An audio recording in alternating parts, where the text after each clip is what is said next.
امریکہ سمیت دنیا بھر میں میٹا سروسز تعطل کا شکار ہیں۔ دنیا بھر میں واٹس ایپ سروسز متاثر۔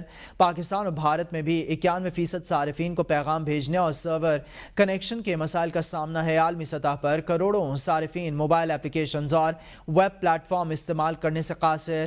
امریکہ میں 88% صارفین کو پیغامات رسانی میں مشکلات، 7% ایپس استعمال نہیں کر سکتے۔ فیس بک اور انسٹاگرام کے صارفین نے بھی لنک ڈاؤن ہونے کی اطلاع دے دی۔ بیساکھی کے 326ویں تہوار کے موقع پر 2900 سے زائد سکھیاتری گردوارہ روہڑی صاحب ایمن آباد پہنچ گئے ہیں۔ Deputy commissioner Naveed Ahmed, city police officer Rana Ayaz Saleem, ممبران ضلعی امن کمیٹی نے سکھیاتریوں کا استقبال کیا۔ تقریبات میں سکھ یاتریوں کا کہنا ہے کہ تقریب میں شرکت کا موقع دینے پر وہ وزیر اعلیٰ پنجاب مریم نواز شریف کے مشکور ہیں۔ پاکستان آ کر اپنے گھر سے زیادہ پیار اور محبت ملی۔ ڈپٹی کمشنر گوجرانوالہ نوید احمد کا کہنا ہے کہ یاتریوں کی سیکیورٹی کے لیے کنٹرول روم قائم کر دیا گیا ہے۔ سی پی او ایاز سلیم نے کہا کہ یاتریوں کی حفاظت کے لیے خصوصی انتظامات کیے گئے ہیں۔ چیئرمین پی ٹی آئی اور سیکریٹری جنرل کے درمیان تنازعہ۔ پی ٹی آئی پارلیمانی پارٹی میں بیرسٹر گوہر کے حامی ایم این ایز نے ان کے حق میں بھرپور آواز اٹھانے کا فیصلہ کر لیا۔ پی ٹی آئی ذرائع کے مطابق کے پی کے سے تعلق رکھنے والے بیشتر ایم این ایز پنجاب سے تعلق رکھنے والے ایم این ایز کو بیرسٹر گوہر کے حق میں قائل کر رہے ہیں۔ پارلیمانی پارٹی کے ارکان کی رائے ہے کہ بیرسٹر گوہر کو اگر چیئرمین منتخب کیا گیا ہے تو ان کو مکمل سپورٹ اور عزت اور احترام بھی ملنا چاہیے۔ پی ٹی آئی پارلیمانی پارٹی نے بیرسٹر گوہر کو بھی اپنے اختیارات دبنگ انداز میں استعمال کرنے کا مشورہ دے دیا۔ وزیر دفاع خواجہ آصف کہتے ہیں بلوچستان والے مرض کا علاج میاں محمد نواز شریف کے پاس ہے۔ میاں صاحب نے کہا ہے کہ ملک اور قوم کے لیے جو کچھ تفویض کیا جائے گا اس پر کام کروں گا۔ بلوچستان میں موجود مسائل کو تشدد اور عناصر کے استعمال کے خلاف ہیں۔ نواز شریف نے بلوچستان کے لیے کام کیا ہے۔ وہاں کا انفراسٹرکچر اور سڑکیں نواز شریف نے بنوائی ہیں۔ آج بھی بلوچستان میں نواز شریف کی ساکھ موجود ہے۔ بلوچستان میں اب اختیارات وڈیروں کے ہاتھ سے نکل کر عوام کے پاس جا چکے ہیں۔ کہ آج بھی اگر کسی کے پاس دوا ہے جو مرض یہ بلوچستان والا مرض جو ہے تو وہ میاں نواز شریف کے پاس ہے۔ میاں صاحب نے کہا کہ میں بالکل میں ملک اور قوم کے لیے میں جو بھی رول مجھے تفویض کیا جائے گا میں وہ ادا کروں گا۔ جینوئن پرابلمس ہیں جن کو جو متشدد سوچ والے لوگوں نے ایکسپلائٹ کیا ہوا ہے، ہمیں ان جینوئن پرابلمس کو جو ہے نا دور کر دینا چاہیے۔ وہاں پہ جو دولت وہاں پہ ہے، معدنی وسائل جو ہیں وہ ان کے بچوں کو وہاں آلریڈی وہاں پہ ایجوکیشن جو ہے بہتر ہے، کالجز ہیں، یونیورسٹیاں ہیں، کیڈٹ کالجز ہیں، سڑکیں ہیں، یہ سارا نواز شریف نے اتر کیا ہوا۔ سندھ کے کسی بھی دریا پر کینال بنانے کی اجازت کا سوچ بھی نہیں سکتے۔ پانی ہمارے لیے زندگی اور موت کا مسئلہ ہے۔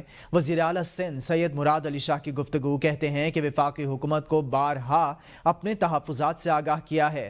صدر زرداری سندھ کا موقف واضح کر چکے ہیں۔ اب تک 1 انچ کا کام بھی سندھ کینال منصوبے پر نہیں ہوا، کیونکہ سب کو پتا ہے کہ پیپلز پارٹی راستے میں کھڑی ہے۔ ہم 1 منٹ نہیں لگائیں گے وفاقی حکومت سے نکلنے میں، لیکن اپوزیشن کے بہکاوے میں نہیں آئیں گے۔ وزیر اعلیٰ نے کہا کہ کینالز کے معاملے پر سازش رچا کر پیپلز پارٹی کو بدنام کیا جا رہا ہے۔ وزیر اعلیٰ سندھ نے عوام کے ساتھ کینال نامنظور کے نعرے بھی لگائے۔ کہا دریاؤں کے مالک آپ سب لوگ ہیں اور پانی ہم سب کا ہے۔ صدر صاحب نے انہیں کہا کہ آپ اور اس میں موجود ہے کہ صوبوں سے بات کریں کہ صدر صاحب کو نہ کسی پروجیکٹ کی اپروول کا اختیار ہے نہ ریجیکٹ کرنے کا اختیار ہے۔ وفاقی حکومت سے ہم نے کہا ایکنک میں لے آؤ گے ہم مخالفت کریں گے اور ہم اس کو نہیں ہونے دیں گے۔ سی سی آئی میں کیس پڑا ہے، وہ سی سی آئی کی میٹنگ نہیں بلاتے۔ سمجھ لیں کہ ہم جلد بازی میں بلیک میل ہو کے ایک غلط فیصلہ کر لیں اور حکومت چھوڑ دیں، حکومت کو گرا دیں۔ چھوڑا ہے حکومت میں تو ہے نہیں، یہ اپوزیشن والے چاہتے ہیں، یہ ان کی سازش ہے۔ یہ سازش میں آپ کو بتانا چاہ رہا تھا۔ اب میں یہ جو سازش کی بات کر رہا ہوں نا، ذرا غور سے سنیے گا۔ نعرے بازی یس، ہمیں اپنا فورس دکھانی ہے، ہمیں اپنا احتجاج دکھانا ہے۔ میرے ایک جملے سے سندھ والوں کو بڑی تکلیف ہوتی ہے۔ قوم کا مفاد نون لیگ کے ساتھ ہے۔ وزیر اطلاعات پنجاب عظمہ بخاری کی پریس کانفرنس۔ کہا کہ پی ٹی آئی نے کبھی ملک کے مفاد میں کام نہیں کیا۔ جو دہشت گردوں کی لاشیں لینے پہنچ جاتے ہیں وہ محب وطن نہیں ہو سکتے۔ نواز شریف پہلے کی طرح بلوچستان کا مسئلہ حل کریں گے۔ کراچی بار کی سربراہی میں سٹی کورٹ میں آل پاکستان وکلا کنونشن کا انعقاد، حامد خان سمیت وکلا رہنماؤں کی شرکت۔ کارپوریٹ فارمنگ، 26ویں آئینی ترمیم ختم کرنے، نئی نہریں نکالنے کا فیصلہ واپس لینے کا مطالبہ۔ وکلا نے مطالبات نہ ماننے پر سندھ پنجاب بارڈر بند کرنے کی دھمکی دے دی ہے۔ مزید تفصیلات دیکھیں گے اس رپورٹ میں۔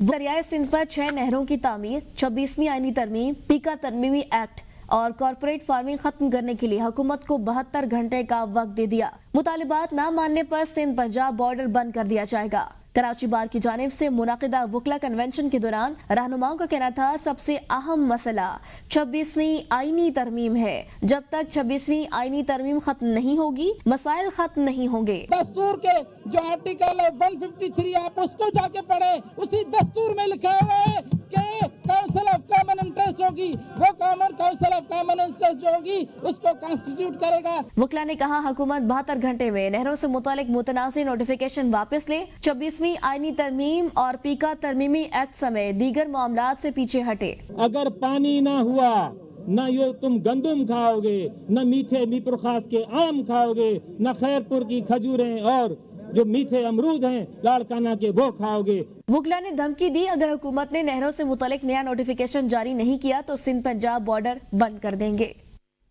ذوالفقار علی بھٹو جونیئر نے جے ڈی اے میں شامل ہونے کی تردید کرتے ہوئے واضح کیا ہے کہ وہ اپنے عوام کو دھوکہ نہیں دے سکتے۔ جے ڈی اے میں شامل کچھ لوگ کارپوریٹ فارمنگ کے حامی ہیں لیکن وہ اس نظریے سے اختلاف رکھتے ہیں۔ ذوالفقار علی بھٹو جونیئر نے اپنے جدا سفر کا اعلان کرتے ہوئے امید ظاہر کی ہے کہ عوام ان کا ساتھ دیں۔ بہت سے لوگ پریشان ہو گئے کہ میں جی ڈی اے میں شامل ہو رہا ہوں۔ میں جی ڈی اے میں شامل نہیں ہو رہا ہوں، آپ بے فکر رہیں، ہم کافی باتوں پر ہم خیال نہیں ہے۔ میں کارپوریٹ فارمنگ کے بالکل مخالف ہوں اور میں یہ قبول نہیں کر سکتا ہوں۔ میں اپنے سندھی عوام، اپنے غریب لوگ کو بٹرے نہیں کر سکتا ہوں۔ میرا راستہ الگ ہے اور میں اپنا الگ سفر پہ جا رہا ہوں اور امید ہے کہ انشاءاللہ آپ ساتھ دیں گے۔ Thank you. کیا خیال ہے میئر صاحب سیز فائر کریں یا ایسے ہی چلنے دیں؟ گورنر سندھ کا میئر کراچی سے ملاقات کے موقع پر مذاق کا جملہ، کہا کہ مل کر کراچی کی ترقی کے لیے کام کریں گے۔ میئر کراچی مرتضیٰ وہاب کی گورنر ہاؤس آمد، گورنر سندھ کامران خان ٹیسوری سے ملاقات، چیف جسٹس کو لکھے گئے خط پر بات چیت، کہا کہ کچھ دنوں سے ہماری طرف سے اور میئر کراچی کی طرف سے تنقید ہو رہی تھی، مل کر شہر کی ترقی کے لیے کام کریں گے۔ کراچی کی ترقی دراصل پاکستان کی ترقی ہے۔ میئر کراچی نے گورنر سندھ کو اپنی کارکردگی کے متعلق تفصیل سے آگاہ کیا۔ ناظرین، ABN اسٹوڈیو سے فی الوقت کے لیے اتنا ہی۔